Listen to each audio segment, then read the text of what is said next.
What happens inside your brain when you're replaying that conversation from Tuesday? Your brain switches from its focused attention mode into something called the default mode network, a collection of brain regions that becomes active when you're not engaged with the outside world. Think of it as your brain's screensaver, except instead of bouncing logos, it's running complex simulations of social scenarios, potential futures, and past events. The default mode network is incredibly useful for learning from experience, building identity, and connecting dots across time. But here's the catch. It doesn't know when to stop. Left unchecked, it loops, replays, and narrates. Your brain confuses preparation with progress, running the same mental simulation over and over because it feels like productive problem solving.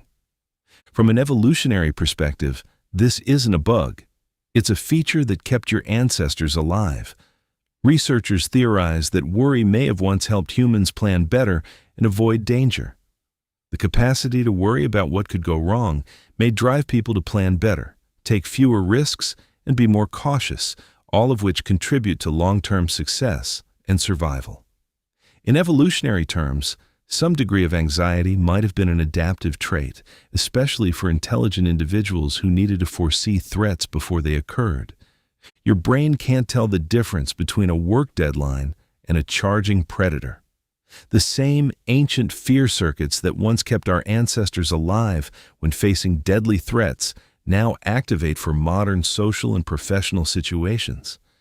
So when your brain treats that awkward comment you made like it's a life or death situation, is that more annoying or actually kind of impressive? Comment your answer below. But here's what gets really interesting about how this ancient system works in your modern life. Understanding why your brain overthinks is only half the equation. The real breakthrough comes when you learn to work with these evolutionary patterns instead of fighting them. Your overthinking isn't a personal flaw to eliminate. It's a powerful system that needs direction, not suppression. Thought scheduling works because it honors your brain's need to process while giving it clear boundaries. When you notice yourself starting to overthink or ruminate about a problem, set a timer for 5 minutes and allow yourself to fully engage with those thoughts during that time. You can worry, analyze, problem solve, or think through the issue completely during that window. When the timer goes off, you're done until your next scheduled worry session. This technique redirects your default mode network's looping tendency into a contained window. Your brain gets to do what it evolved to do, but on your schedule. Picture this. You're lying in bed, replaying that meeting where you stumbled over your words. Instead of letting your mind spiral for hours, you tell yourself, "I'll think about this tomorrow at 2 p.m. for 5 minutes." Your brain, surprisingly, often accepts this deal. It's like giving a restless child a specific time to play. The urgency dissolves because there's a plan. The 2-minute rule leverages how your brain distinguishes between problem-solving and rumination. If you've been thinking about something for more than 2 minutes without reaching a decision or actionable step, your brain has shifted from active problem-solving into rumination, a mental loop where you burn energy but don't progress. At the 2-minute mark, either take immediate action on what you're thinking about or consciously redirect your attention to something in the present moment. This respects your brain's need to simulate and plan while preventing it from getting stuck in replay mode. Imagine you're thinking about a difficult conversation you need to have with a friend. For the first 2 minutes, your brain might generate useful insights. What to say, how to approach them, when to bring it up. But after that window, you're likely just rehearsing the same scenarios, each replay adding more anxiety without new solutions. That's your cue to either text your friend right then or shift your focus to the task in front of you.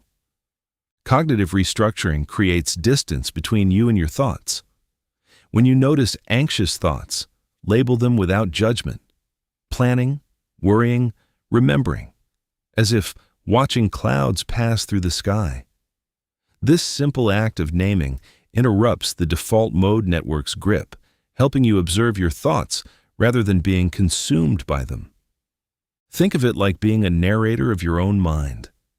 There's my brain doing that thing where it replays conversations. There's the worry about tomorrow's presentation. There's the planning for next week. You're not fighting these thoughts or judging them as bad. You're simply noting them, the way you might observe weather passing through. Finally, mindful redirection anchors your attention to the present. When you catch your default mode network spinning, gently redirect your focus to physical sensations, the feeling of your feet on the ground, your breath moving in and out, or the temperature of the air around you. These techniques work with your brain's natural patterns rather than against them. The next time you find yourself replaying that conversation from years ago, remember this: your brain isn't torturing you.